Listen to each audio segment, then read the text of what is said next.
All right. So welcome, week 2, psychology of play. So my name is Billy. I am Billy Barnett. Welcome, glad you're here. We're gonna do a couple of things. We're going to talk about the brain, and then we're gonna talk about positive psychology. We did a little experiment, everybody who is here knows, trying to run with everybody's microphones turned on, and it was a little bit overwhelmingly distracting. So we muted everybody. And so if anybody has something that they would like to say, moving forward, we're going to know that you can stop me from doing my talk. If you would like to unmute yourself and ask a question, that's totally cool. We're gonna have that be a normal thing. So if there's something you would like to bring up while I'm talking, you can unmute yourself and let us know. Yeah, cool. And if you also want to ask in the chat box, you can ask a question there, and that'll make it so that you can ask that question without having to feel like you're interrupting me. I'll know to stop and let you unmute yourself and talk. Okay, so a little bit about me. I have a master's degree in counseling psychology. I'm a licensed mental health counselor. I've been teaching psychology at Full Sail for 9 years. I'll tell you a little bit about how this course came to be. There's a whole bunch of us who are your instructors. There's like 15 or so of us at any given time, maybe a few more. And so no one of us is responsible for everything in this course. There are at least 15 to 30 people involved in everything that you are getting from the course. And so I have had a small portion of developing the course over the years, and a whole bunch of us are required to do whatever it takes to make a course. I thought there was 4. So there are 4 people who are going to be teaching in this particular lecture class. So like right now I have 3 classes, and some of us may have 2, some of us may have 3. So right now there's as many as like, I don't know, 15, 20 sections in here, but there are actually 3 different teams of instructors. And so there's actually at least 12 people teaching the online sections this month. And we also have campus sections too. And so those are just the basic skeleton framework. But I said that just so that you know, whenever you are interacting with the material, it's not like your instructor came up with everything that we're thinking of here. There's a whole bunch of us, and we have 3 course directors. I'm an associate course director, and there's 3 course directors. And so our 3 course directors work together to come up with kind of the driving plan of where we're heading the ship. And then the rest of us come along behind and unpack all of that stuff for each of our classes. And so those questions that you have in the calls to play, like I didn't come up with those, your instructor didn't come up with those necessarily. It's a team of us that work together to come up with those things. Whenever we come up with our quests, we worked together to come up with those, but those are not any one person's idea of what the course should be. And so there's a whole lot that goes into developing this course. And so it's been evolving over these 9 years. It's been through so many revisions, it's kind of overwhelming. And so it's cool. Just how much goes into what you guys are getting. And I wanted to just tell you that because I don't normally say that part,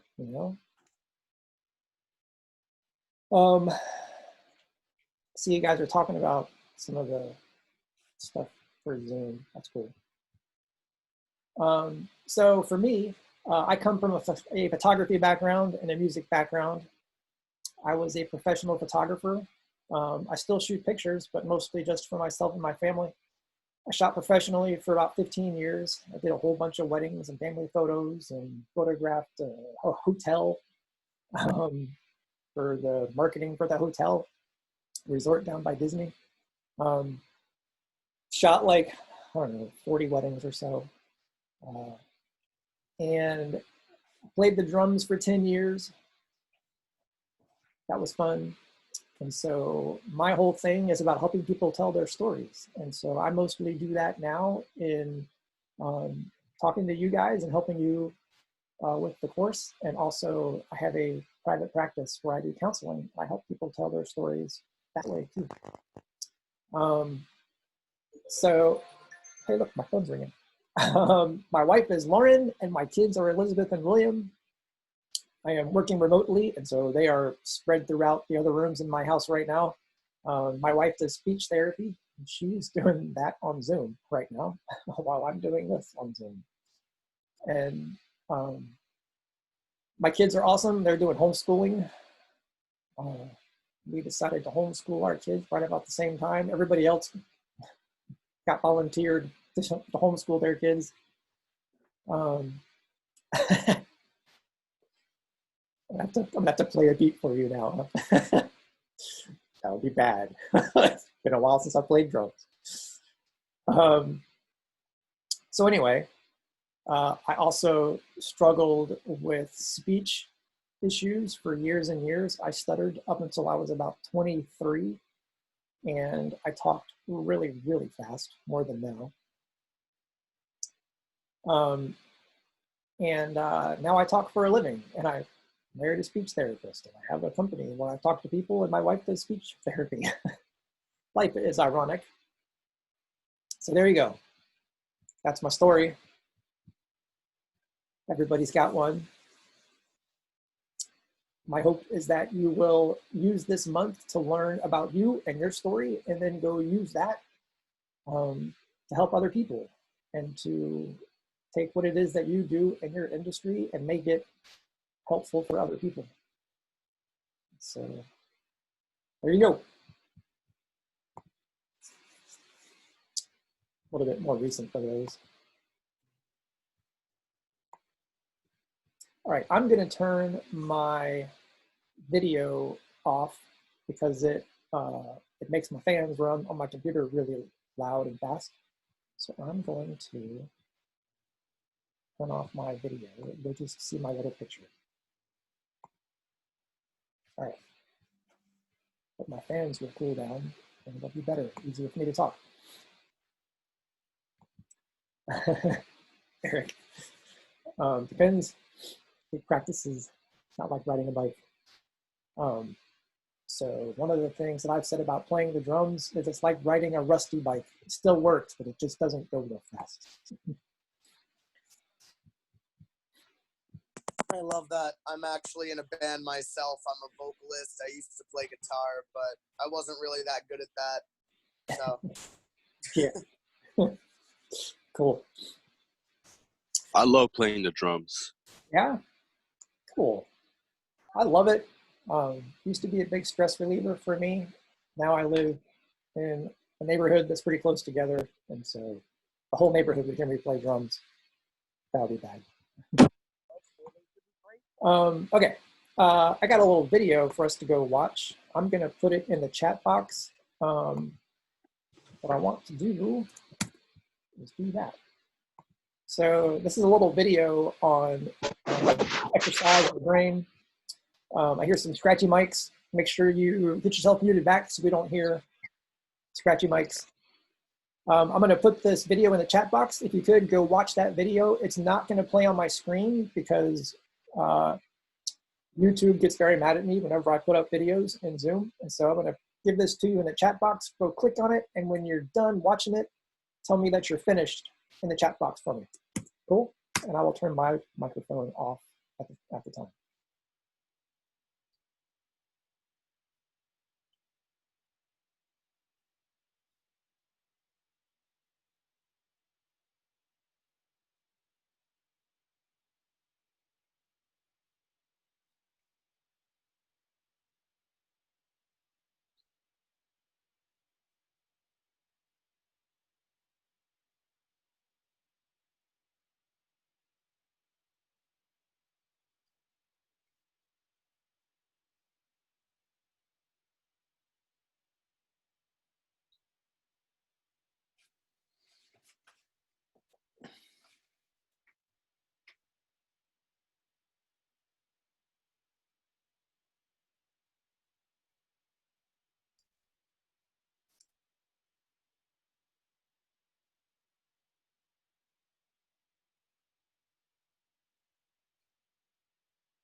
Are you talking or did I lose my sound?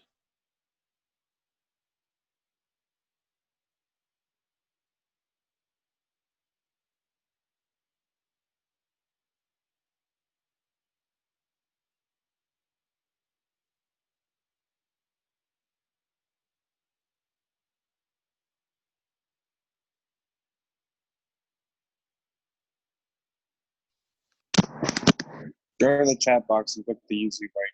Once you're done, we'll start again.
All right, looks like most of you guys are finishing up. Are you guys able to see my my slides? Yes, I can. Cool. All right. So we are talking about stuff to do with the brain. We're going to talk about optimism and pessimism. And so we do a whole thing on brain rules, and that's what that video comes from. And so that one's about exercise being important for the brain. And so it's like about, you know, going for a walk every day is good for your brain. Exercise is good for your brain because you were built to be active. And so the more you are doing active things, the better your brain makes the connections between activity and learning, mostly from the engagement. So we'll talk a little bit about optimism and pessimism. Optimism is the tendency to expect the best possible outcome or to find the most hopeful aspect of a situation. And so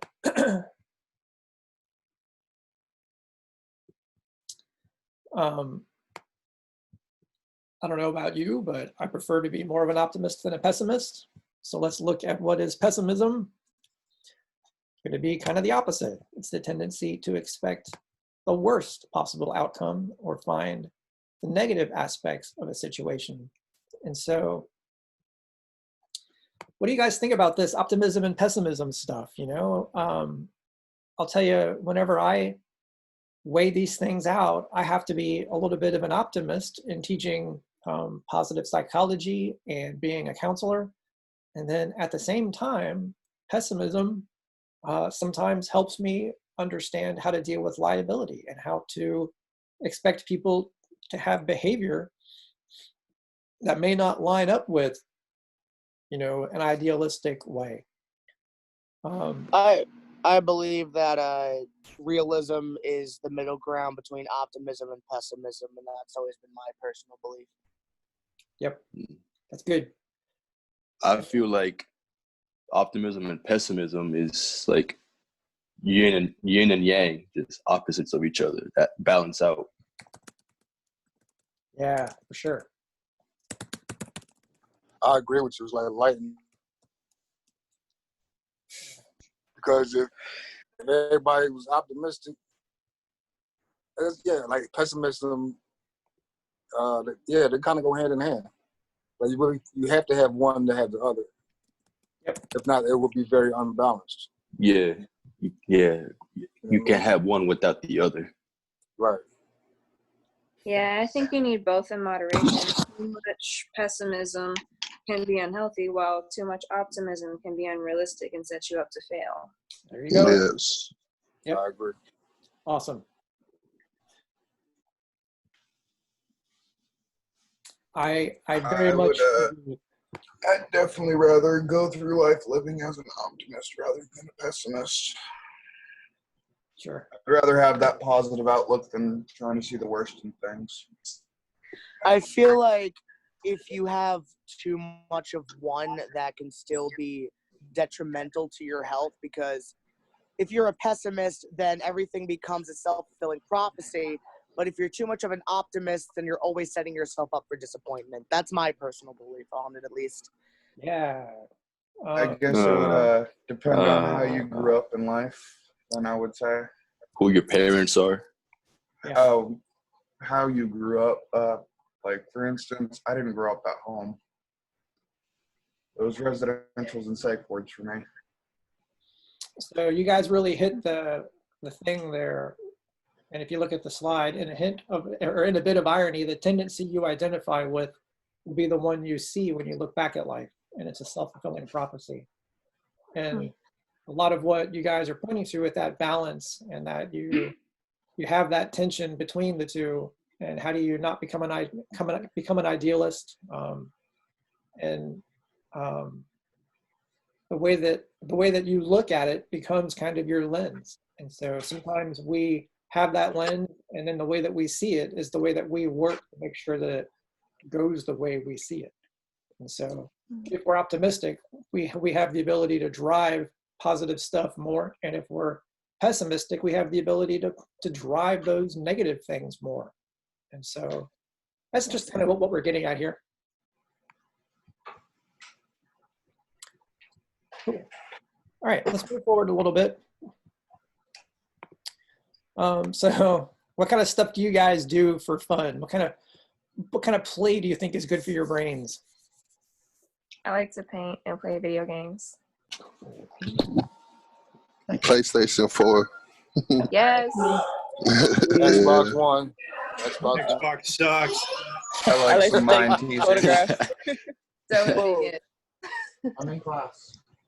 PS4, what? You're telling me the GameCube's not still the newest thing? What?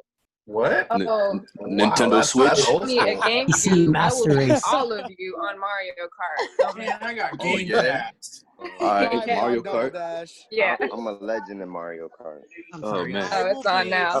I will beat all of PC your Master Race. I will beat 200 all of your cc. best times in Luigi's Mansion.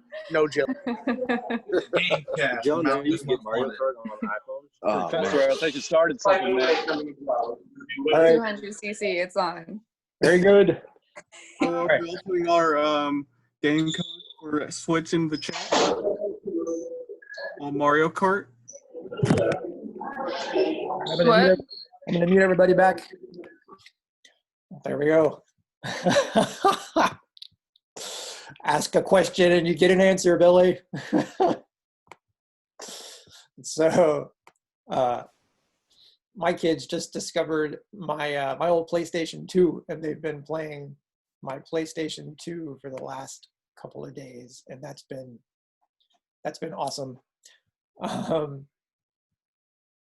Here is a quick little video from years ago. Me and my buddy Terrence Washington teaches this class. I don't know if Terrence has got his students in this group or in another group, but Terrence wanted to do an audition for a TV show a while back, and so he had to have somebody move the pieces on the board across from him. And Terrence is like master chess player, and so he smoked me pretty quick, just like that.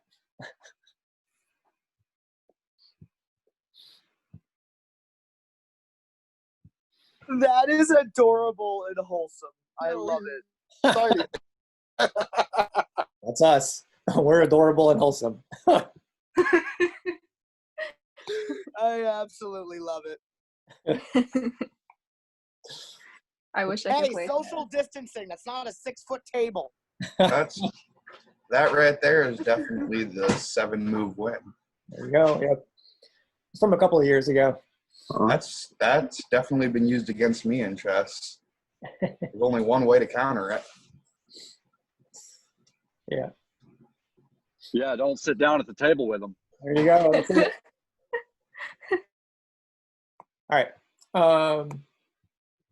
So the thing here to take away from that is kind of like what you guys were seeing in the video earlier about exercise in the brain, is our brains change over time. And so we're going to kind of get into how does that work. And so it comes down to wiring and how the brain is wired and how it actually rewires itself. So what you do and learn in life can physically change your brain, which is pretty interesting. And so this is from the concept of neuroplasticity, which you will see in your reading. So neuroplasticity is the changing of the structure, function, and organization of the neurons or nerve cells in response to new experiences. As we learn, our brains make connections between these neurons. And as we gain new experiences and information, our brains reroute their own circuitry for improved functioning. And the neural connections are the fabric of our brains. And so this neuroplasticity thing really comes into play with injuries. And so I don't want to make everybody sad, but whenever I was in high school, a girl that I was dating got, she was in a car accident. And so she experienced a whole lot of injuries. And part of it was there was some loss of function that she had. And so her brain rewired itself. And I was, I don't want to say fortunate to experience that, but it was interesting to experience how her brain relearned how to do things that she stopped being able to do. And so she experienced this neuroplasticity as a result of that injury. And so her brain found new ways to form pathways to regain skills and abilities that she had previously had and then lost. And so this process of the brain rewiring itself to relearn how to do things is called neuroplasticity. And so when my wife does speech therapy, she takes advantage of this same thing by trying to train muscles. And when you train the muscles, the brain has to also do a corresponding rerouting of circuitry. And so neuroplasticity works in speech therapy too. And so it's pretty cool. Let's watch this quick little video. I'll put this in the chat box just like I did the last one. Let me know real quick once you guys finish up the video. Go watch that one right there and I will mute my mic.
Yeah, hello?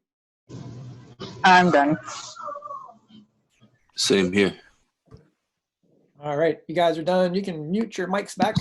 Yeah. I still got about like 30 seconds left. I'm sorry, sir, I couldn't hear the what you were saying to do. It was I couldn't hear anything for a couple of minutes.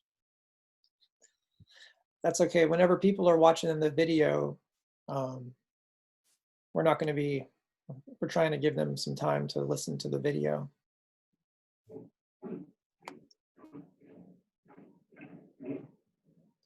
I think most of you guys are finishing up. My volume was really Yeah, I'm low. good. It might be because you're called in on I here watched too. it, but my my desktop did not want to load it. Oh, are we all watching it at the same time? Because I see something, but I don't hear nothing. Yeah, what you need to do is have the chat box open, and what I'm doing is I'm putting the video link in the chat box, and so you would go click on the link in the chat box and it'll load that video for you. It's in the middle, right? The video is in the middle, because I still don't hear nothing. It says newborn 1 month, 9 months. Oh yeah, no, see, do you see the chat box on your screen? That's the box with your picture in it. No, there is a chat box that you can open up. Yeah, you gotta click more. Go click the top of your screen and click more and go to chat. Yeah, on the iPad, it's the top right corner. Okay. Top right corner. Oh yes, I see the chat box. I got the chat box open. And then you click on the link that he posted. Yeah. And you can. My volume was really low, and I don't understand why. But I saved it so I can watch it again later. Yeah, there you go. And the other thing is, what we're going to do after this is over, I'll put this whole video, the whole lecture, into a recording, and I'll have the links available too. So any of the links that you guys are getting from me in the chat box, I'll put those up. You can come back and see them later. So no worries. Thank you. My desktop isn't even loading it. I appreciate you guys helping each other out, figuring out how to do some of these things. You might have a little bit of a different interface than I do on the participant side instead of on the instructor side. And then you've also got the iPad thing. There's a little bit of a different interface with the iPad than on the desktop. Yeah, I'm using the iPad right now. It keeps making me accidentally send things to people individually. It's kind of annoying. Yeah. All right. So I'm going to mute everybody back again so we can move forward a little bit. Feel free to unmute yourself if you have something you need to say. So this is just a little image. This is in your reading too, I think. It just kind of shows you what these neurons look like, and they're basically building up the fabric of your brain. So these little neurons form the little highways that electrical currents run up and down in your brain to be able to tell the brain what to do to make stuff work. And so as you get older, for the first 2 years, your brain is just going crazy, building all of these connections together. And as you mature, it actually starts to pare down some of those that are used less, and it makes it more efficient. And so you see there on the far right of the screen is what an adult brain looks like. And it's actually got fewer connections than the 2-year-old brain does. It's because what it's done is it's pared down some of those connections that are either redundant or not as frequently used, so that it's easier to transport the messages with less interference from nearby neurons. Anyway. So I think that gets us pretty close to being done with the brain part of this stuff. We don't pay attention to boring things, which is why we have these videos in here in the middle. And the more senses we can integrate into our learning, the better chance we have of holding on to that information. So why is it important to understand how the brain works? Does that not paying attention to boring things apply to everybody? Well, it's one of those brain rules, like the video that we watched comes from the book Brain Rules, and so this is just one of those things. I'm one of those people that even if I don't know it and it's boring, I'll still pay attention. Just because I don't know it and I want to know. Yep. That's a really good The way thirst for knowledge is real. Yeah. Mm. Comes down to sometimes we have to like have an association for something in order to remember it, because we don't remember it if we can't ascribe significance to it. And so like my wife and my kids are learning how to memorize things by using cues. And so it's the cue that's helping us to learn, because the actual thing is kind of boring. And so having something to help you remember it gives you the stimulation that you need so that you can remember it. It's like a mnemonic device. Yeah, I'm currently playing Zelda NES on my Switch so that I can have some kind of tactile input so it's easier for me to focus. So yeah, definitely. Yep. Okay. Let's do this. It is 2:40. What I want to do is take about a 5-minute break. And then after that 5-minute break, we're going to get into the second half. And the second half is going to be about positive psychology. So give yourself 5 minutes and I will start this thing back. I'm going to keep everything running. Nothing's going to change. I'm going to leave the whole thing up and running. And I'm just going to turn off my mic. And I will be back in 5 minutes. We'll start at 2:46 and we'll do part 2. Cool?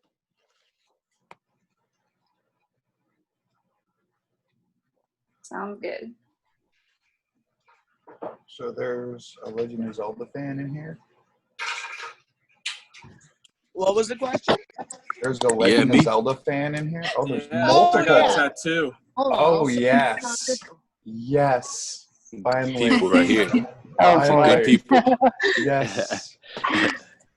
I think that's pretty much everyone. Me Yeah, and my good little taste brother right are there. obsessed with the Legend of Zelda fan. I can't tell if my tattoo is showing or not because Oh yeah. I Oh Okay, yeah. John, I'll give you a Nice. props for that one. Nice. Dang, I want to start playing my game now for the yeah. Nintendo 64. Which one, Majora's Mask? Ocarina of Time. Oh I hell currently yeah. have my girlfriend on my Yeah. other device here, and she's terrified of Majora's Mask. Yeah, that game was scary though. That one was creepy. I'll give it Yeah, that. it was. Oh, man. yeah. Oh man. I don't know, man. Call of Duty. After I saw Dead Hand in Ocarina of Time, I don't really think anything else can scar me that bad. Oh, what's Zelda? Call of Duty. What's Xbox. Zelda? Zelda? It's a game, like a game franchise. Like Yeah, the Legend of Zelda. There's started back on the Nintendo. Oh, yeah, that's Zelda is a regular Nintendo. Well, here's the real question. Do you believe it went from the from Zelda favorite- to Link? The Adventures of No. Link. Who messed up originally? Who thought Zelda was Link? Or vice Not me. versa? I thought definitely Zelda did as was a cute, child. but I never thought she was Link. I beat every Zelda game on Game Boy. I used to think Zelda was Link because, like, I had no idea, and I was watching people play it, and I was like, "Oh, that's Zelda," and they were like, "No, that's Link." And I was like, "Wait, what?" People get mad when they get confused. Yeah, any Mortal Kombat people in here?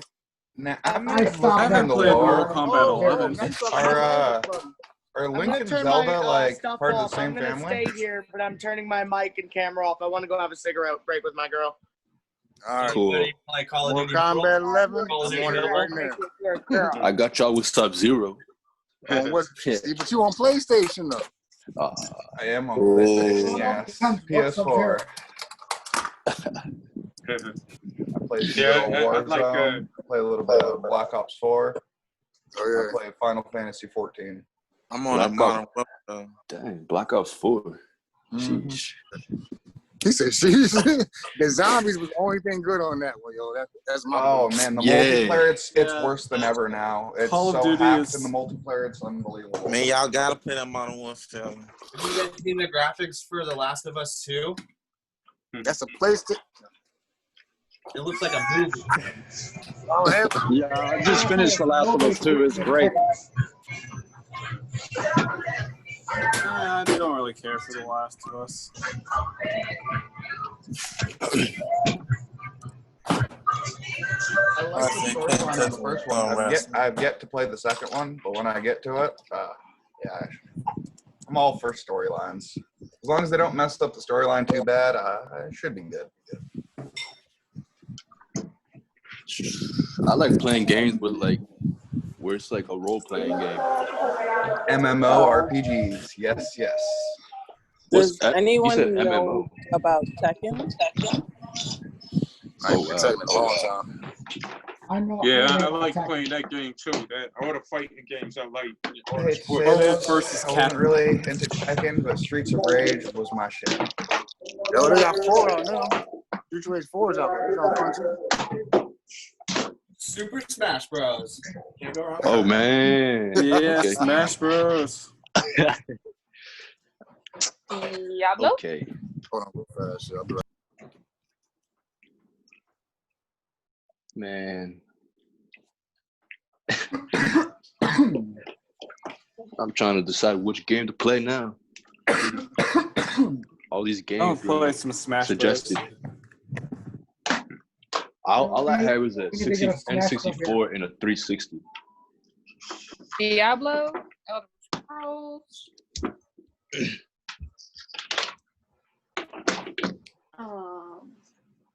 Played some Destiny 2. Oh, who played Destiny 2? A little bit on this I side. did a little bit. Yeah, played Destiny 2. The Division 2. Yep, I played the shit out of that game. Excuse my I played language. crap out of Division until I got fucking banned for the dumbest thing. Games I haven't played before. I just got off before the class started. One of the friends on my list got banned for doing the XP glitch on the Division 2. Oh yeah. Yeah, I got had banned for being in a lobby with that. Oh dang! So he wanted me to rolled group back up my with him to data. do the glitch so bad. I'm like, no, you're gonna end up getting banned, dude. Like, So how much I I kinda think want- how much I think the new PlayStation and Xbox, I think they both come out at the same time this year, at the end of the year. How much I think we could get it for with our student discount? Anybody Yo, got a we can hookup do with that? discounts for that stuff? What? Hey. Wait. Will we get a Hey. will we get a student discount? Oh yeah, I don't know. Uni That is days. a good question. Yeah. That's what I want to know. Where do you get a student discount for that? We got. All right. So, sorry to mute your microphones. You guys are having a pretty good talk there. Can you hear me? Yeah. Okay. So go to Quizlink and you can go. They have discounts like on electronics and like different things and stuff. So so it'd be really good if you do that. Okay. You say Questlink? Can yeah, you it's like Okay. put the link in the chat box? Yeah, I'm about to say that. I'm gonna do it right now. I'll put the link in. All right, I'm gonna mute everybody back. I gotta do this teacher thing here. Hold on 1 second. Okay. Yes, sir. Okay. So this whole section is going to be about positive psychology. I'm going to show you a couple of things here. I get my video back on. So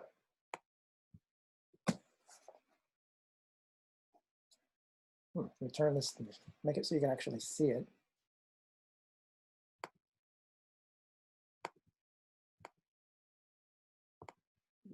No virtual screen. Oh, look, there's my house. So this is the DSM-5. I'm going to talk about psychology proper. This is the PDR. I'm going to talk about this a little bit too. So we're going to be talking about positive psychology, and I'm going to talk about the difference between conventional psychology and positive psychology. And so I just wanted to give you guys a reference. This is the tiny little DSM pocket book, pocket version. My mom has the big one because she's writing a book and she needs to understand how her characters would behave given on like what disorder she's looking at. And so she's using my big DSM to work on character development. And so the PDR is a book about all of the drugs that manipulate those neurons that we were just talking about in neuroplasticity. So when you take medicine, psychiatric medicine, what it does is it manipulates in one way or another the way that the chemicals work in the brain. And so they're designed to either inhibit or increase the way that those chemical transmissions work. So, my college education, sponsored by Prozac. There you go. So, updated photos. There you go. Me and the family at Disney before the pandemic.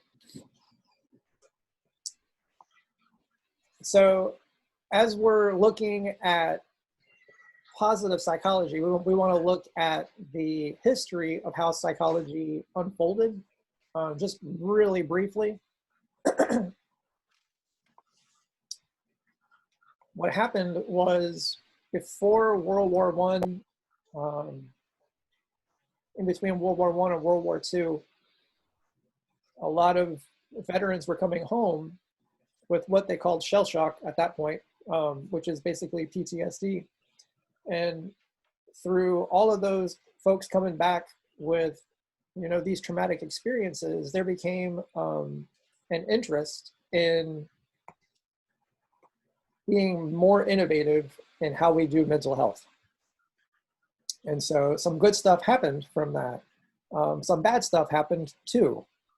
And so what happened was there were huge strides in the understanding of therapy and mental health, and they were able to identify 14 disorders that became more manageable, and they were able to come up with new ways to develop and treat mental illness. And so that book that I showed you, the DSM, that's where they basically put all of that information together in one book.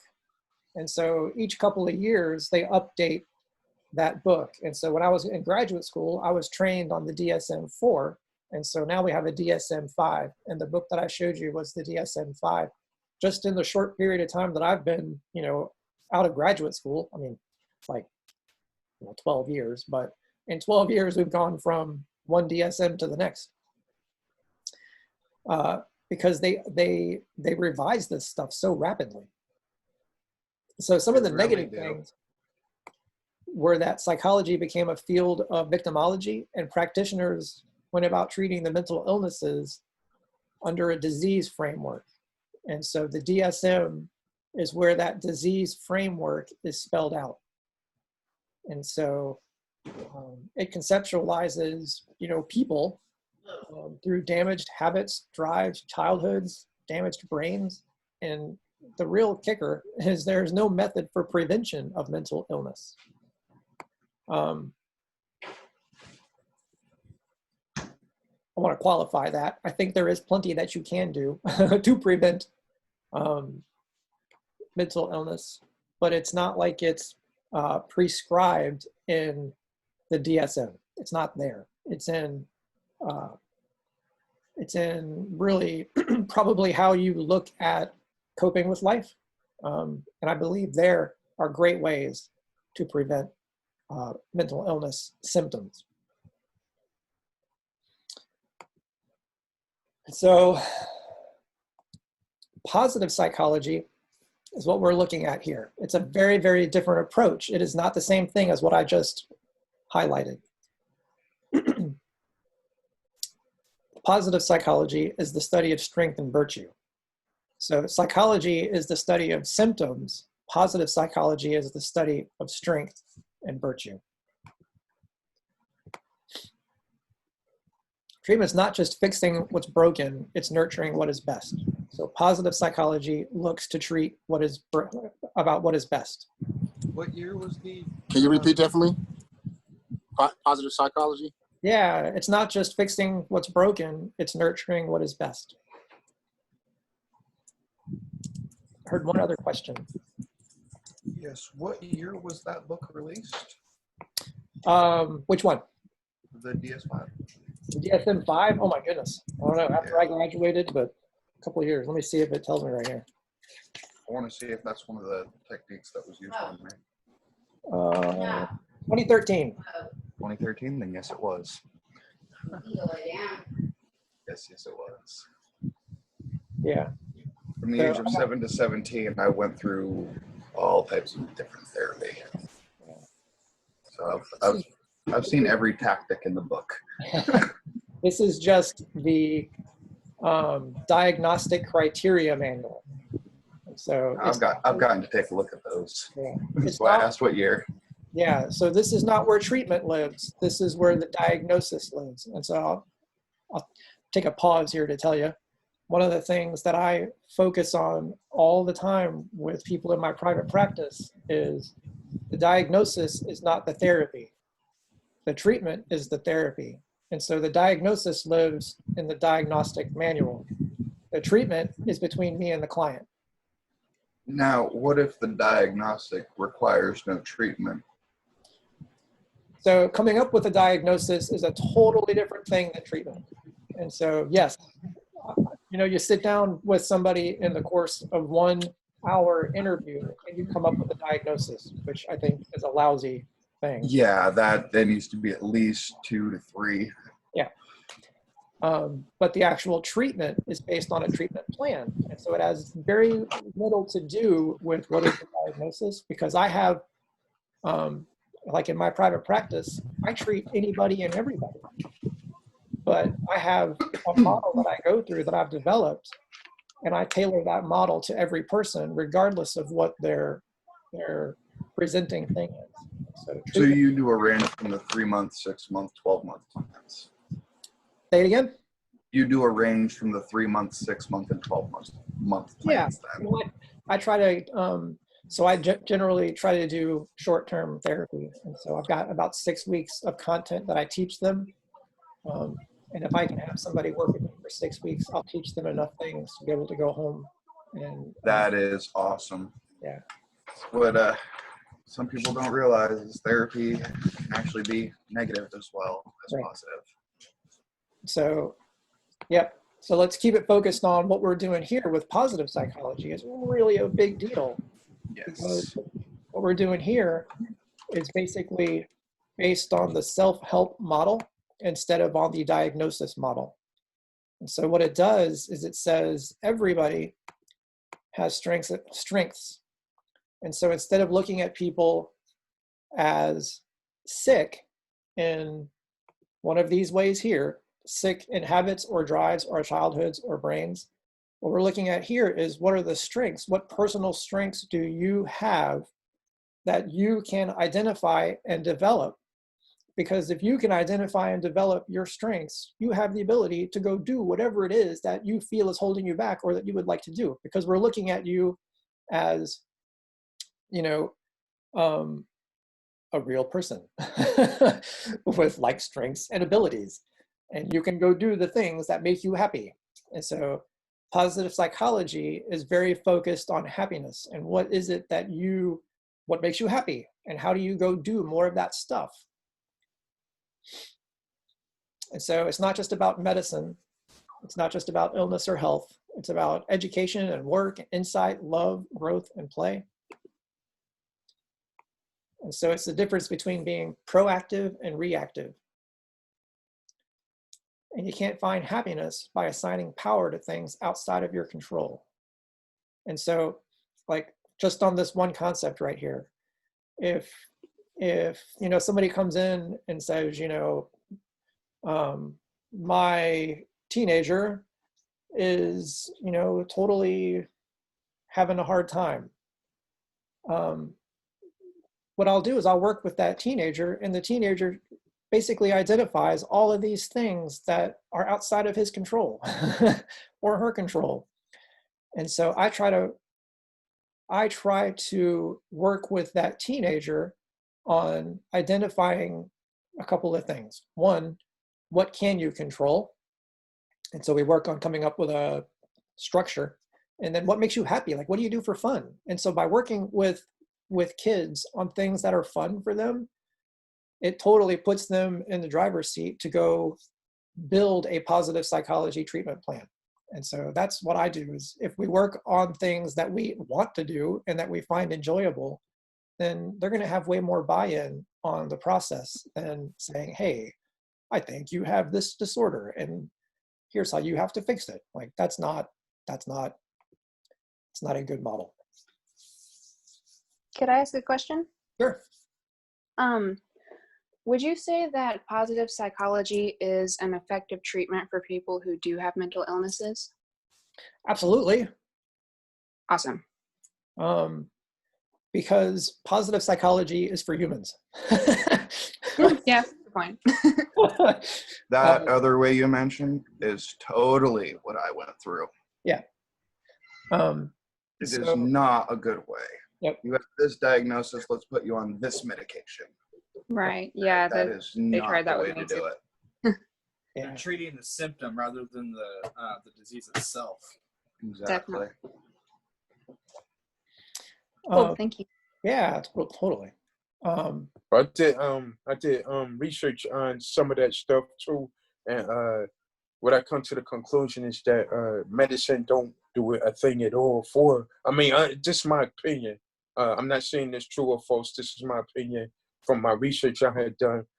No medicine can actually cure a disease. It only it doesn't cure it at all. It does something else to it. Yeah, it does something else to it. Well, You from actually, personal experience, my kidneys failed like 8 years ago. So from personal experiences, some medicine does. So. Yeah. Yeah. Well, did you do something different besides just take the medicine? Well, yeah, I had to, because I don't know if y'all heard about it, but dialysis, that's part of where they mess with your bloodstream. So that's part that I didn't like. So I had to find routines for myself and my dietitian to help me get through that process. So I wouldn't recommend like medicine and meds, but some do work. Oh, but you don't have to. You do no dialysis now. You're saying? No, I'm off of it now. It was scheduled to be. Go ahead.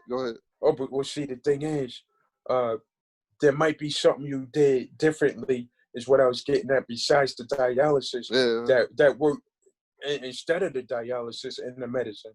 Did you ever think about that?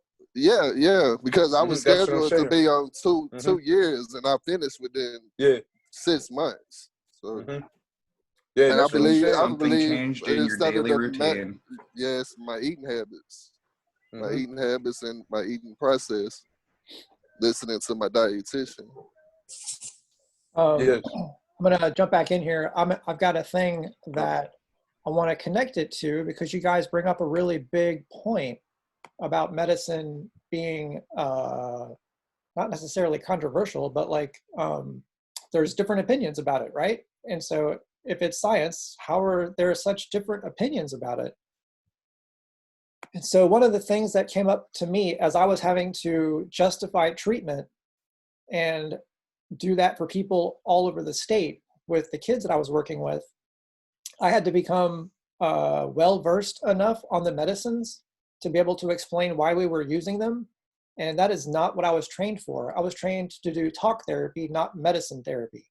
But the children who I was a therapist for were living in my group home, and it was a specialized group home. And so we dispensed medicine as part of the program. We had a psychiatrist who came in, and I had to sit with that psychiatrist twice a month to justify the kids getting the psychiatric medicine. And so I only learned enough to be able to talk about it a little bit. But what I learned is that we dispense this medicine based off of some assumed things about how these chemicals work in the brain. And so we dial them up and we dial them down, and we monitor what the consequences are of dialing those medicine doses up and down. And we look for what are the behaviors. And so my job was to report what the behaviors were to the psychiatrist. and then go report those behaviors to the people who paid for those kids to be with me. And what I learned was just enough to become cynical about, do we really know what this stuff does? Do you think maybe the diverse opinions could be because different medicines affect different people in different ways? Exactly. The behavior, you can feel the behavior of yourself. Yeah. Yeah. Like I had a friend who was diagnosed with some of the same medicine he was prescribed some of the same medicine as me. It worked for him. It didn't work for me. Like for me, the side effects were way worse than what I was going through, and I had to stop. Yep. That's a really, really big deal. Is there is always a consequence to administering medicine, and those consequences are side effects, and so those side effects are sometimes not worth it. And so here's the real kicker that I want to explain to you guys, is when a counselor decides that somebody has psychiatric or psychotic features, like if there are psychotic features that are diagnosed and you administer an antipsychotic for those psychotic features, what happens when the psychotic features don't reduce? What happens is they typically increase the medicine. And sometimes you'll see kids with double and triple amounts of antipsychotic medicine administered with no reduction in psychotic features. And so the reason I see a blackout coming in that person's very near future. What happens is people are diagnosing psychotic features for things that are not psychotic features. And so when some of you guys are talking about PTSD in the chat box, so these psychotic features that are diagnosed by the therapist are sometimes not psychotic features. Wow. And that's why the psychotic features don't go away when antipsychotics are administered. And so I'm putting this out there as kind of a for instance, right? It's not a blanket statement. But what happens is sometimes the diagnosis is because that's what the therapist sees, not because that's what the client has. And so there's a really big gap between how much the therapist is aware of, I agree, and how much the client has what the therapist thinks the client has. Because a lot of this is very much based on the report of the client and the training of the therapist. So I'm going to set that makes down, sense. and then I'm going to step away from it. It's a little bit of a cynical take on things, but that's my experience. Gotcha. Yeah. I re-diagnosed a whole bunch of kids who were diagnosed with schizophrenia who did not have schizophrenia. They had been abused and they were experiencing trauma symptoms, not psychotic features. And so that's good to know. Yeah. All right. So I got to give you some stuff about these people that we talk about. We talk about Martin Seligman, and Martin Seligman wrote a book about a model I'm going to show you called the PERMA model. And so Seligman is really the main guy for positive psychology as far as making it popular. I believe you have the TED Talk for Martin Seligman about positive psychology and why it's a good thing. And so the positive psychology main guy is Martin Seligman. And there's this other guy with the crazy, crazy long name. His name is Mihai Csikszentmihalyi. How those words equal that name is a bit of a different story, but Mihai Csikszentmihalyi. And so he is the guy that came up with or helped us understand the concept of flow. And so we're going to unpack flow here real quick. I'm going to skip some of this stuff. Flow is a state in which people are so involved in an activity that nothing else seems to matter. The experience is so enjoyable that people will continue to do it even at great cost for the sheer sake of doing it. I don't see anything. You don't see anything? No, not on my screen. Do other people see things? Does anybody else see anything? Yeah, I'm picking it up, bro. See my slide? Yeah. Also, I really respect you for being able to pronounce that guy's name. I just see your face, the picture. So you might need to log out and log back in. No, I just click on his image and it'll probably take you to the other screen. Yeah. That's exactly what I'm doing, but it's still not doing anything. Yeah. I'm gonna log out and come back in. There you go. Yeah. Okay, here's some more stuff about flow. I'm gonna mute everybody back. Have you felt a sense of timelessness or complete absorption in a task? Feeling like strength and alertness or effortless control? That's what flow is about. It's a state of consciousness when people find total, genuine satisfaction. So there's a bunch of stuff required to reach the state of flow. So there are clear goals every step of the way. There's immediate feedback to your actions. There's a balance between challenges and skills. Actions and awareness are merged. Distractions are excluded from awareness. There's no worry of failure. Self-consciousness disappears. The sense of time becomes distorted, and the activity becomes its own reward. Yes, Sean, this is the same thing as being in the zone. There's three main conditions that make flow happen. Yes, these are also in our reading. Goals, balance, and feedback. There's got to be a goal. You got to have a balance between your challenges and your skill, and you have to have clear feedback really quickly. So I'm going to give you like a for instance. Think about driving a car. Many of you drive cars. Many of you also listen to music, right?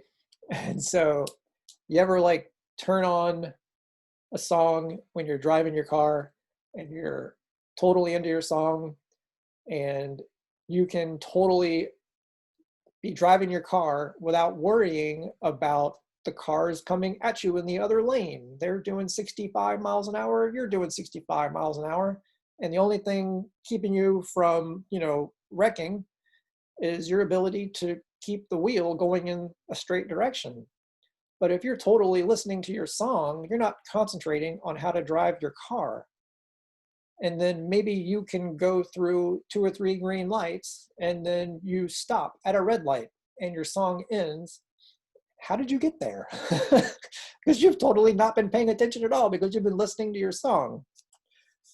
And so that's what flow is about. The ability to be able to do something really, really well, like drive your car, to the point where you don't worry about what does it take to drive that car because you're so into your music. Because you're so good at driving your car, you don't worry anymore about the skills and the balance that is required to drive your car because you're able to do it on like an autopilot. And so you can just your passengers. Yep. Just your passengers worry about you that you don't know how to drive. Yeah. Yeah. You can totally get lost in your song and the song doesn't mess up your ability to drive, And so that's the being in the zone thing. That's what flow is.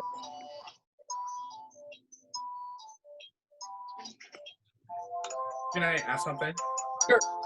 Is there like a problem with being like too much into flow? Like, because I know like if you get too comfortable, you can get too complacent and you can make mistakes. That is a great question.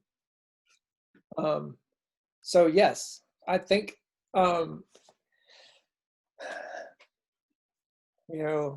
some people can tell you that too much of anything is probably not a good thing.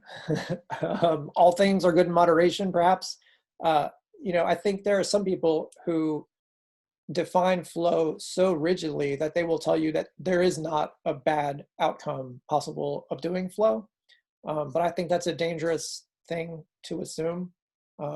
Because yeah, if you are totally in flow all the time, that generally turns into sloppy living. How's that? Is it even possible to be in flow all the time? Because for me, it's like sporadically when I'm doing certain things. So I told you. Same question. Yeah, I told you a little bit about the PTSD stuff and the antipsychotic stuff. And so PTSD and flow are the same subconscious mechanism or same unconscious mechanism, but in opposite directions. And so flow is having the freedom to go wherever the flow activity takes you. PTSD is when trauma causes things to come back and you can't get them to go away. Right. Do you think flow would be like a good way to deal with PTSD? Absolutely. Awesome. Yeah. But what happens is PTSD happens whenever you build walls up, and those walls are there to keep you safe. And so what happens is we don't teach people how to bring those walls down whenever the threat is gone. And so these events that happened keep coming back, and they don't have the structure built up to keep themselves safe from those invasive memories. That makes sense. So flow is when there is no threat. The flow activity takes you wherever you want to go. So in order to make this not be a really, really long description, flow and trauma are both subconscious things where you have the ability to totally zone out. One is, so is that considered like when you try to sound somebody out? Is that considered flow? When you try to what? When like you sound somebody out? Like if you're watching TV and like you have your kid, mom, and you just sound it out, is that considered flow? No, that's a different thing.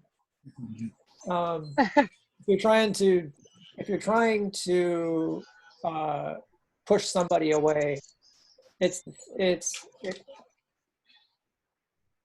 no, not flow. Okay. I think there's a difference. Flow is basically like a desire, like something that's going to keep you away from the negative to stay positive. So Yeah, like it's a designated thing that you do basically to be positive. Yeah, like when I'm painting, I'll I'll completely lose track of time, and I'll just like be sitting there and totally chill all of a sudden with my canvas, and I'm completely enjoying myself and like totally wrapped up in what I'm doing, and that's flow. Because you're enjoying the solitude behind it rather than like isolating yourself. Yeah. Yeah. I'm hearing that the flow is they're putting last week and this week together. It's true multitasking. Yeah, kind of. I would say. Yeah. True multitasking brings positivity to one's life. I'm kind of confused. You got to have these 9 things in order to have flow. And so, multitasking is, for multitasking to be functional, it's generally rapid switching.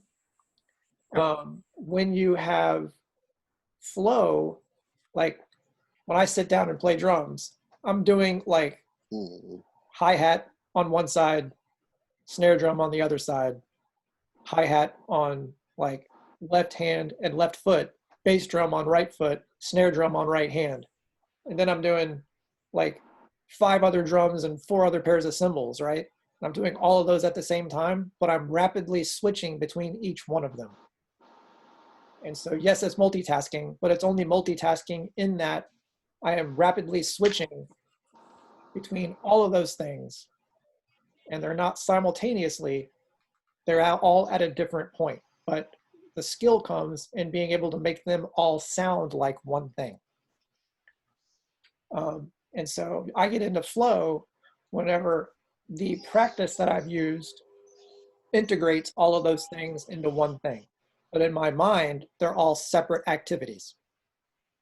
How's that? Better description. Oh, that makes sense.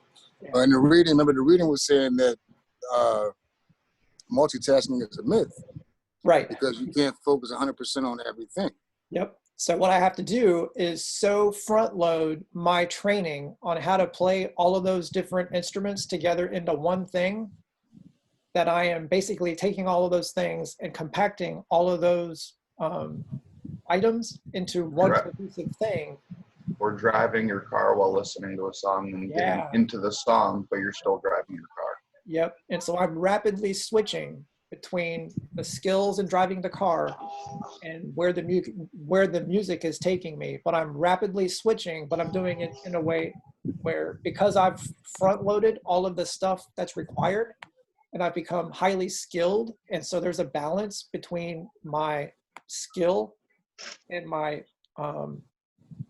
challenge, to where it's no longer effortful for me to do it. So because there's not effort required, I'm able to disappear further into the back of my mind and enjoy my activity. Doesn't multitasking. This may sound crazy, but there's a way to train yourself to do that for everyday living. Yep. I was gonna say, like, it might depend on what you're doing too, multitasking. Where certain things don't take as much effort to multitask as others, and if you put together a couple of things and try multitasking them that don't take as much effort to do it, you may wind up being real successful. And if you keep at it, you may learn how to do all of them together. Yeah, and well Right. multitasking. And I see then what it you're might saying. be a such thing as multitasking that you may find, doing those things. Mm-hmm. That is very much on the money. And so Yeah, and if you're using the same part of your brain too. Yep. How much I practice it determines how good I am, or how likely it is that I'll reach flow. I've got to be good at it enough to where I don't have to be trying to figure out how to do it. Mm-hmm. So if I become good at it, then I can reach flow doing it. If I'm not very good at it, it's hard for me to reach flow. So flow equal fluency? Requires fluency in order to be able to do it. Yep. I found out, especially when I'm playing Call of Duty Black Ops 4, in order for me to get into the flow, I need to be listening to Amon Amarth. Really heavy metal. Yep. And then I just go off. So put that in the chat box for me so I can look it up and see what it sounds like. Yeah. Thank you. All right, let's do one thing here. We're going to go through PERMA, and then I'm going to go into the homework. So PERMA comes from Martin Seligman, and so it's an acronym. And so this is how to stay happy. And so you can see the acronym here. We're going to go through each little bit of it. In order to have lifelong happiness, you have to have positive emotions. Thank you, Captain Obvious. Positive emotions are an essential part of our well-being. Happy people look back on the past with gladness, they look into the future with hope, and they enjoy and cherish the present. And so positive emotion is the first part of the PERMA model. The second part is engagement. When we focus on doing the things we truly enjoy and care about, we can begin to engage completely with the present moment and enter the state of being known as flow. Next one is relationships. Everybody needs somebody. We balance our well-being and share it with others by building strong relationships with the people around us, family, friends, coworkers, and neighbors. And so everybody needs relationships in order to be happy. And then next is meaning. We are at our best when we dedicate time to something greater than ourselves. This might be religious faith, community work, family, politics, a charity, professional or a creative goal. And the last one is accomplishment. Everybody needs to win sometimes. To achieve well-being and happiness, we must be able to look back on our lives with a sense of accomplishment. I did it and I did it well. So these things together are what Seligman puts forward as like how to stay happy. And so each day, if you have positive emotion, engagement in activities, relationships with other people, do the things that bring meaning to your life and do them well, that is how Martin Seligman says that you can extend happiness in the future. Cool. And so all of these things are what goes into wellness. And so positive psychology is basically treatment based on being well. And flow is part of what you ascribe to achieve in being well. Those are the activities you want to engage in to feel well. And then the PERMA model is how do you do wellness indefinitely. Cool?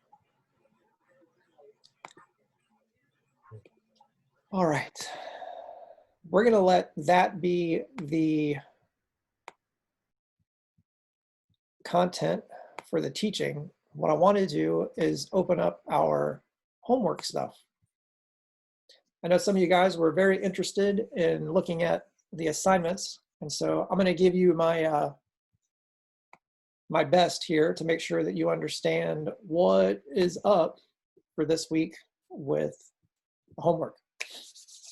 Thank you, Jordan. I'm glad you thought it was a good class. It's the first time I've done this whole everybody being able to talk all at once thing. I want to bring your attention to a couple of things. For your initial post, there are 3 questions, and it's question 2, 3, and 4. And so if you look here in your initial post, respond to the prompts below. And each response must be a paragraph, 5 or 6 sentences. So what we want is for you to answer question number 2, which quests did you choose, and describe your experience. We want that to be a paragraph of telling us what did you do and how did it go. And that's the answer to question 2. Question 3 is the one that, in my opinion, is the most important, because this is where you connect the reading material to what you did. And so think about, we just went through flow and the PERMA model. We went through the stuff about the brain. You want to go into the reading, pull some of those concepts out and write about those. So we want you to write about 2 concepts. You could even go in and write about 2 concepts from the PERMA model. You could talk about positive emotion and engagement, and you underline those, and those are your 2 concepts for the week. I want you to write 5 sentences about the reading material. That's the most important part. And then question 4 is explain how those quests impacted your well-being. And so that needs to be a paragraph also. And so a good initial post has 3 paragraphs in it. And then it also has the file attachments for your quests. See, Crystal has her hand raised. I'm going to unmute you. Go ahead. So they're reading, that's everything that we went over today, right? Yeah, basically. And I'll show you. It is 2.3 and 2.4. And so here in 2.3 and 2.4, you'll have, here's the brain stuff and wellness and well-being. Here's the PERMA model and flow. And so all of the stuff that I talked about, you'll find in there.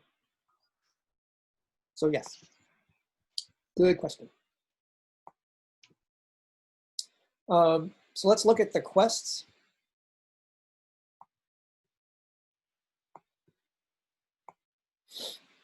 Quest 1 is get connected. If you would like to do this quest, you're going to organize an online meetup with family or friends. You'll go play a game or watch a movie or catch up on the latest gossip. But what you're going to turn in is a visual illustration that capture how you felt before, during, and after connecting with your friends and family. And so, in addition to your 3 paragraphs that you're going to write, you're going to turn in for quest 1 pictures that you can draw that capture how you felt. For me, this would be stick figures. Me smiling, stick figure with a happy smile, right? Hopefully you'll do better than me. Does the connection have to be online? Yeah, it looks like it. You could totally do a Skype call or a Zoom call. But But I think for this one, that's kind of the idea, is that you're doing that online, but you're turning in images or illustrations that capture how you felt from that. And so, Do they have to be hand drawn or digitally drawn, or can they be images, off of the web? yeah, I'm going to say it's totally up to you. I would not turn away any submission based off of how you chose to do it. I would say, if you're going to turn in images that are not something that you have done in some way, you definitely want to give credit where the credit came from, and maybe add a little bit of supplement about, I chose this because I couldn't come up with how to draw how I felt this way. So I chose this picture. It's a stock photo. I think it totally captures how I felt. That's okay, so you want a picture with That link is just to one of Monolith's songs. That really gives me motivation. Sure. So you want a picture request one then, right? Say it again. You want a picture request one then, right? Yep. Let's see. I'm gonna lower Crystal. Rosalie, I'm gonna unmute you. Can we do like pictures, like actual picture of yourself doing the connection? I believe yes. That should not be a problem. Okay. Yeah. Okay. Yeah, that's what I'm going to do, brother. Cool. Yeah, that should be fine. That won't be easy. Yeah.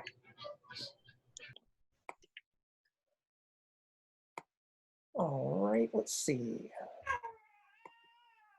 Okay, so quick question. It's due Thursday, correct? Yes, and I'm glad you asked, because I'm going to give you, yes, it's due Thursday. The initial post is due Thursday.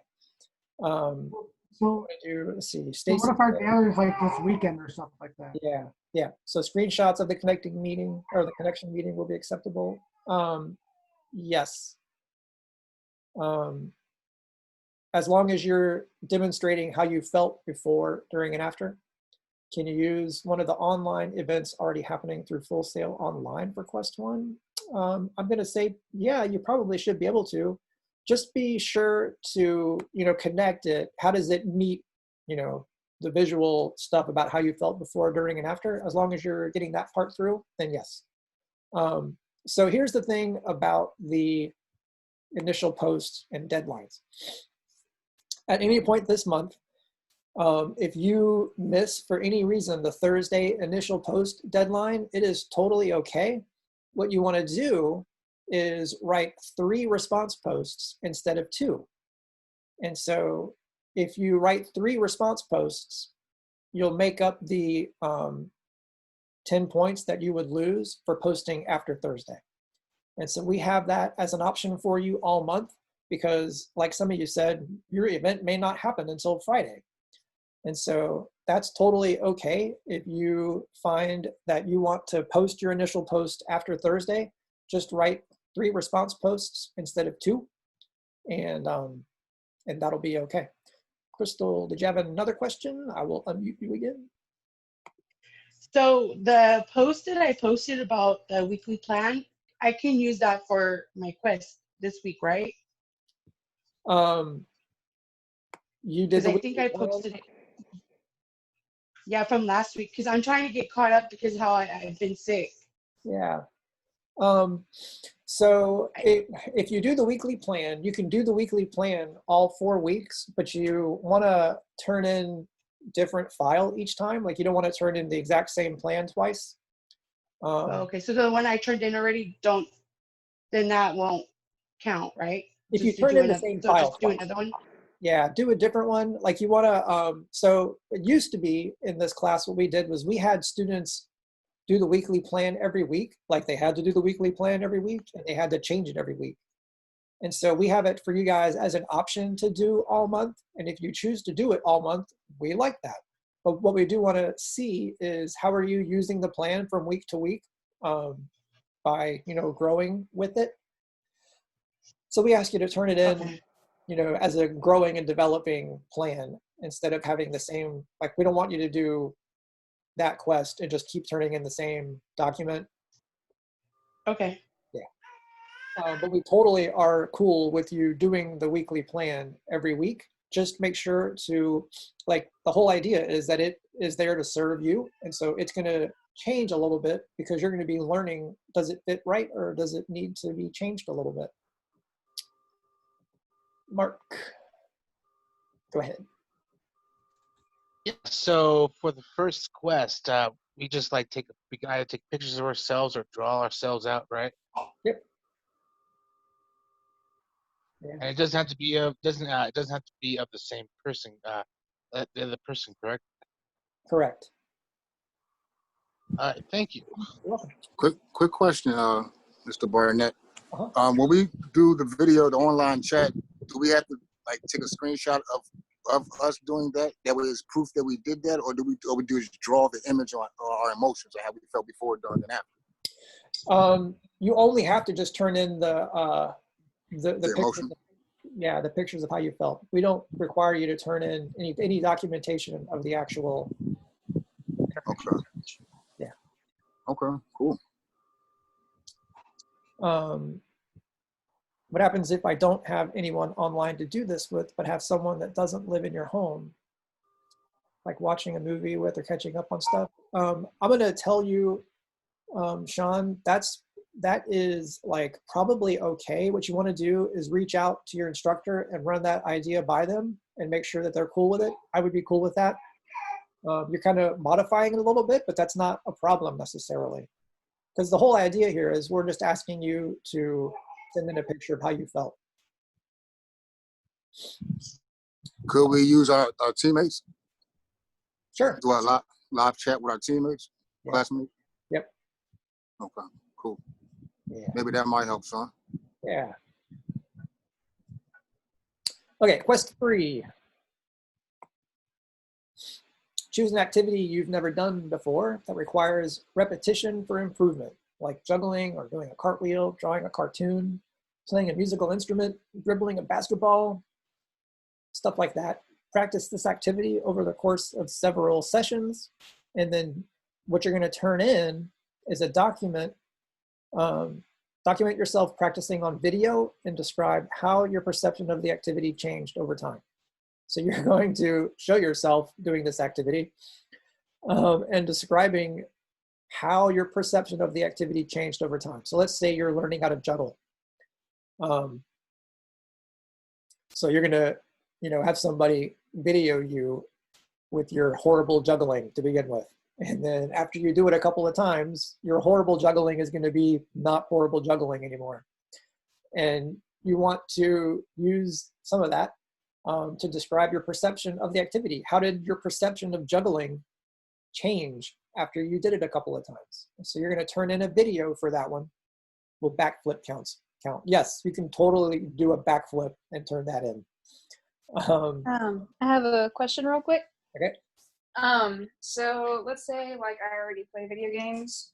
Could I play a new video game that I've never played, or does it have to be like a different type of activity completely?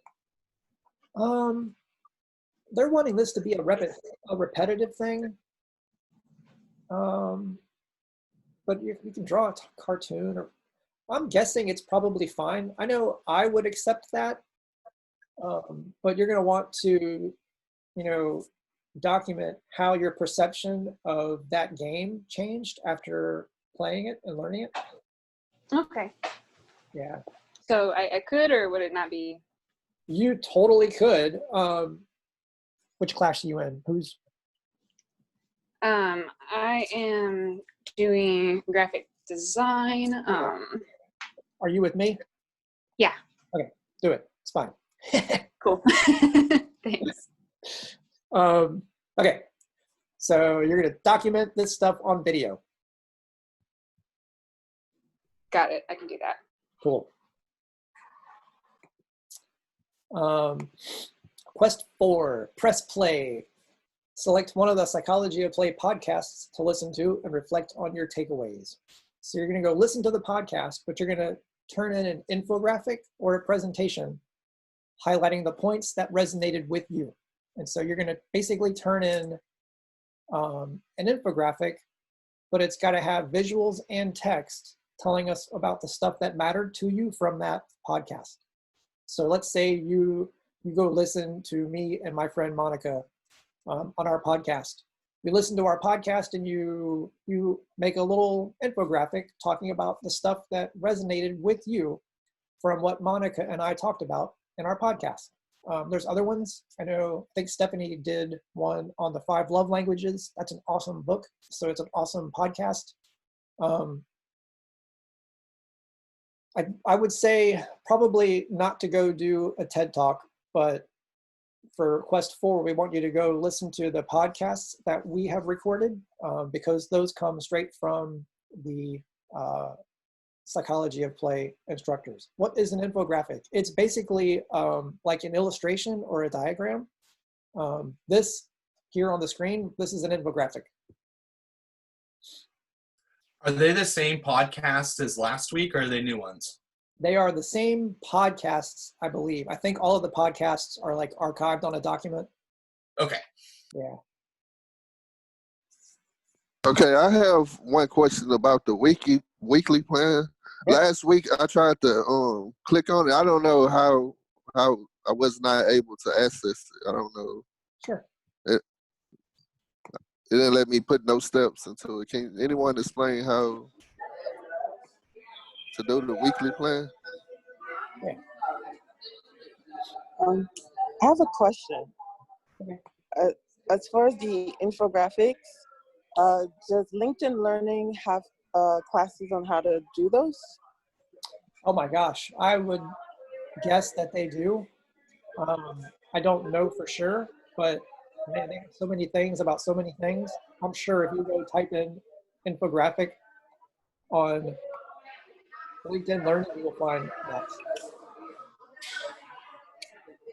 Okay. So I would go look at Adobe's website. What Adobe has stuff. It's not a link, but canvas.com has a bunch of templates for infographics that you could get to and download. There you go. Nice. All right, I want to go pull up the weekly plan. So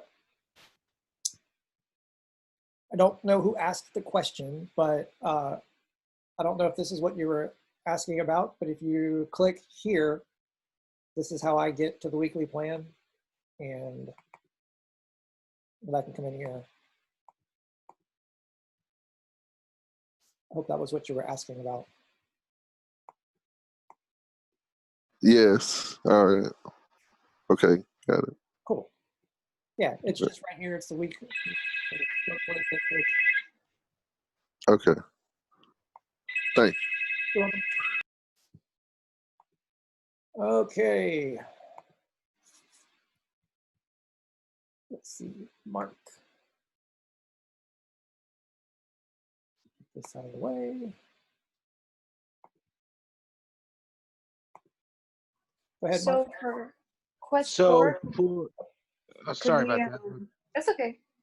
Could we do like a video slide presentation like we did in Creative Presentation for Quest 4? Could you do? Or does it need to have like more than that? Ask me again.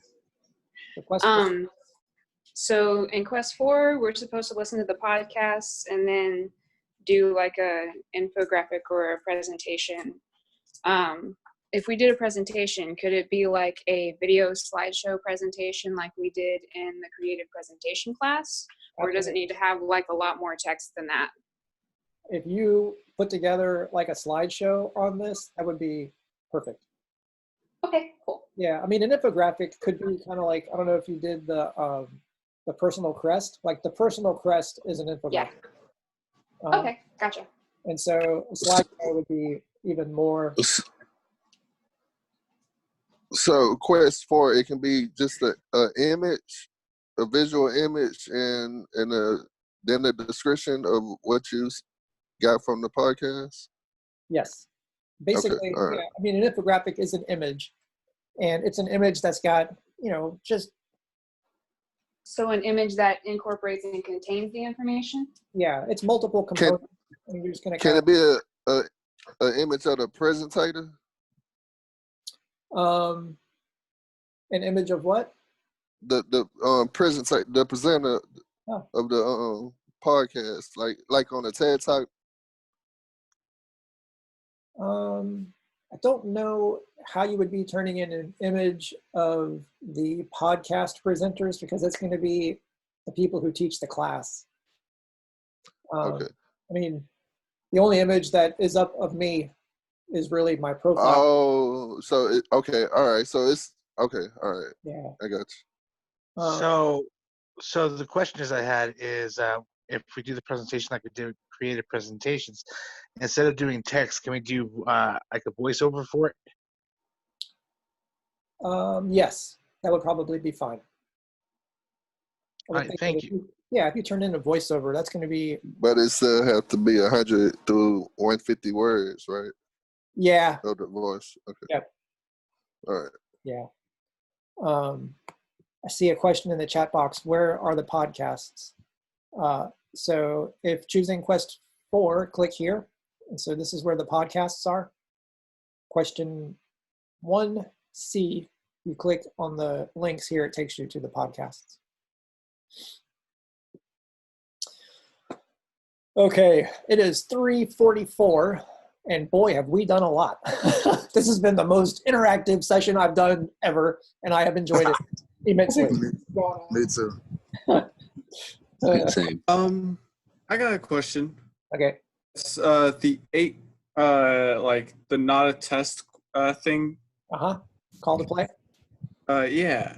I don't know if I missed it or something. What is it on this week?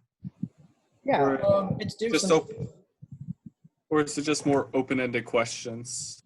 It's totally open-ended questions. All right, thank you. Yeah, it's it's totally questions. What makes you happy? What's Mr. happening? Barnett. Go ahead. Quick question, because he just made one pop in my head.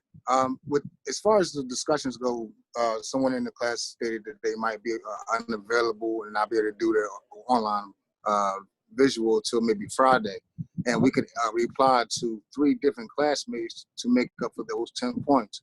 How will we do it if someone in the class, anybody, wasn't able to turn in the call for play by Tuesday night?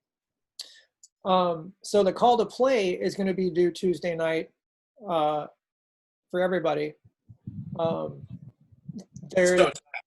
Yeah. What if they're not able to meet that deadline? Like, say something occurs, something comes up, and they're unable to turn it in by Tuesday night. For the call to play? Yes. Good question. Let your instructor know. Typically what happens is we try to be flexible, especially right now, whenever coronavirus is like being a big jerk. Right. And so we're pretty flexible. If you have a thing come up that makes it so that you can't get it done by Tuesday, I know that's how I go. I try to make sure that I give my students an extension if one is necessary. But you want to work with your instructor to make sure that, you know, you're communicating.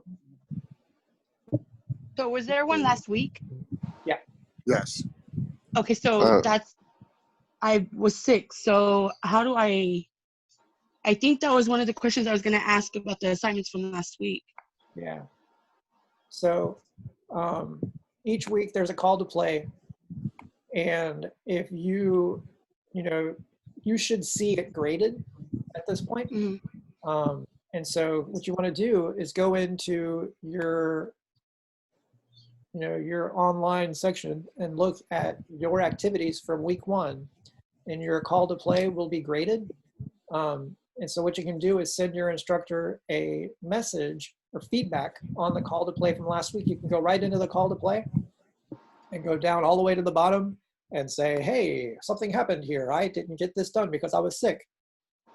What should I do? So you want to do that to make sure that somebody is writing. I believe I did that. So are we able to Yeah. do this on Monday? Say it again? Are we able to start this on Monday and Yeah. have it done by Tuesday? Yep. Okay. This opens up Sunday at really Monday 12 morning. a.m. Yeah, first thing like 12:01 on Monday morning. All right, you guys, I'm out. Y'all have a nice day. You too, brother. All right. You too. You too. Yeah, last month Monday was a wash for the instructor. We didn't do anything on Mondays. So I just was right. So typically, what happens in this class is a whole bunch of people in week 1 don't know that we have started, or they don't know that something was due on Tuesday. And typically, we go back and contact people and tell them, "Hey, you totally missed this. I'm going to let you make it up." Oh, that's nice. Yeah. That's great. So there you go. That's kind of how we are. All right, Professor, I want to thank you for your time, brother. I got to get back to work. Thank you for the class. You did a good job. Thanks. Later, everybody. Bless, bro. So the moral of that story is we are here to help you out. Be sure to reach out to us, send us a message if you have a question. We are standing by. Typically, we work during the day. So if you message us at midnight, we're not going to get it. But we get back. So you're on a 3-hour difference, I believe, than me, because I'm in California. Yeah. And I generally check my email, quite a bit, but I generally start writing people back first thing in the morning. But we try to make sure that we are lenient to give you guys the opportunity, especially right now. Okay, yeah, because that coronavirus kicked my butt. I was down for like a month almost. Oh my God. Yeah. I've got Yeah. family in South Florida who have it right now too. Wow. Yeah. All right, guys. This has been good. It's almost 4 o'clock. I want to be mindful of the time. I appreciate you guys for coming. Hope you guys enjoyed it as much as I did. I'm going to make this available to you guys. I will send it out to your instructors and they will put it up so that you can come back to it if you need it. You can come back and make sure you understand what we're doing. All right, guys. Thank you very much. Have a great day. Let's sign off. Thank you. Thank you for your time. Thank you very much. All right, guys. Thank you for the knowledge. See y'all later, everybody. Bye, y'all. All right, bye. Take care. Later, everybody. Have a good day. All right.